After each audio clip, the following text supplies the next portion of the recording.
जयंत पाटील यांच्याबद्दल बोललेलं ऐकून माझ्या मनाला यातना झाल्या अशा भावना हसन मुश्रीफ यांनी व्यक्त केले। डोंबिवलीतील अंमली पदार्थ विरोधी पथकाने डोंबिवलीतील विविध ठिकाणांहून जवळपास 34 ग्रॅम एमडी ड्रग्जसोबत एकाला अटक करून मोठी कामगिरी केली आहे। महाराष्ट्र ही दुभती गाय आहे आणि या गायीचं दूध चोरणारे हे सरकार आहे अशी जहरी टीका सचिन सावंत यांनी केली आहे। खामगावच्या बाजार समितीमध्ये मापात पाप करत असल्याची घटना समोर आली आहे। तर मोजमाप करताना एका क्विंटल मागे 8 किलो जास्तीचं धान्य मोजून शेतकऱ्यांची आर्थिक फसवणूक करत असल्याचं समोर आलंय। मिरज या विधानसभेची मिनी पाकिस्तान असा उल्लेख करत मी देखील मिनी पाकिस्तानमधून 4 वेळा निवडून आलोय असं वादग्रस्त विधान आमदार सुरेश खाडे यांनी केलंय। उपमुख्यमंत्री एकनाथ शिंदे यांच्या उपस्थितीत नाशिकमधील काँग्रेस आणि राष्ट्रवादी शरद पवार गटातील पदाधिकारी यांनी शिवसेनेमध्ये पक्षप्रवेश केलाय। तर चोपडा तालुक्यातील नैसर्गिक आपत्तीने वीज पडून मयत झालेल्या व्यक्तींच्या वारसाला 4 लाखांचा धनादेश आणि कुटुंब प्रमुखाचे मृत्यू झालेल्यांच्या वारसांना प्रत्येकी 20,050 जणांना धनादेश आमदार प्राचार्य चंद्रकांत सोनावणे यांच्या हस्ते वाटप करण्यात आलाय। बुलढाणा जिल्ह्यातील शेगाव तालुक्यात जवळपास 11 गावातील नागरिकांना केस गळती व्हायला लागली असून रुग्णांची संख्या ही 51 वरून आता 100 वर गेली आहे।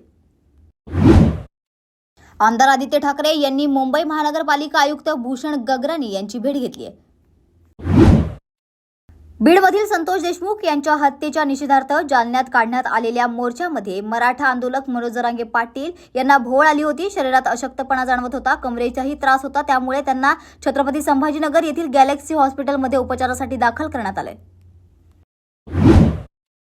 भिवंडी तालुक्यातील ओवळी गावात एका भंगाराच्या गोदामाला भीषण आग लागली असून आगीत 4 ते 5 रद्दीचे गोदामे जळून खाक झालेत, मात्र सुदैवाने यात कुठलीही जीवितहानी झाली नाहीये।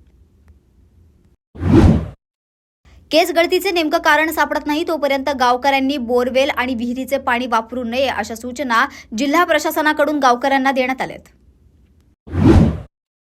कायमस्वरूपी सेवेत रुजू करा या मागणीसाठी मुख्यमंत्री रोजगार योजनेच्या प्रशिक्षणार्थींनी मूक मोर्चा काढलाय। सरपंच संतोष देशमुख हत्या प्रकरणाशी संलग्न खंडणी प्रकरणातील आरोपी विष्णू चाटे याला केज न्यायालयासमोर हजर करण्यात आले। आज 10 जानेवारी रोजी श्री राघव मनोहर नरसालय या साई भक्तानं श्री साई चरणी 60 ग्रॅम वजनाचा आकर्षक आणि नक्षीकाम केलेला सुवर्ण मुकुट अर्पण केलाय। तर या मुकुटाची किंमत आहे 4,29,000 रुपये। कोल्हापूर आणि इचलकरंजी शहर वाहतूक शाखेच्या वतीने कर्णकर्कश आवाज करणाऱ्या सायलेन्सरवर कारवाई करण्यात आली असून गेल्या 6 महिन्यांपासून जवळपास 700च्या वर सायलेन्सर वाहतूक शाखेच्या वतीने जप्त करण्यात आलीत। अवैध रिव्हॉल्व्हरची विक्री करण्यासाठी आलेल्या तरुणाला मुकुंदवाडी पोलिसांनी बेड्या ठोकल्यात।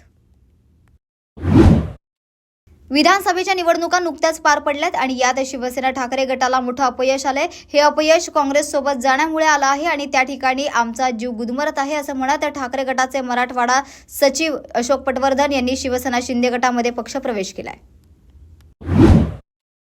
यवतमाळच्या आयुर्वेदिक महाविद्यालयामध्ये लॅबचे केंद्रीय मंत्री प्रतापराव जाधव यांच्या हस्ते उद्घाटन संपन्न झाले।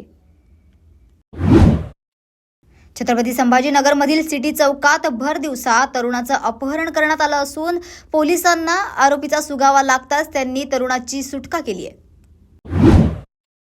एकतर तू राहशील किंवा मी राहील असा म्हणणारा पेंग्विन ठाकरे फडणवीसांच्या पायाशी आलाय अशी जहरी टीका नितेश राणे यांनी केली आहे। सिडकोच्या घरांच्या किमती सर्वसामान्यांच्या आवाक्याबाहेर असून अर्जदारांनी याबद्दल नाराजी व्यक्त केली आहे। दरम्यान सिडकोने वाशीतील घरांसाठी 73 ते 75 लाखापर्यंतचा दर जाहीर केला असून ही किंमत 40 ते 50 लाख इतकी अपेक्षित होती। राष्ट्रवादी काँग्रेसला जिल्ह्यातील 1 नंबरचा पक्ष बनवण्यासाठी प्रयत्न करणार असल्याचा दावा माधव पावडे यांनी केलाय।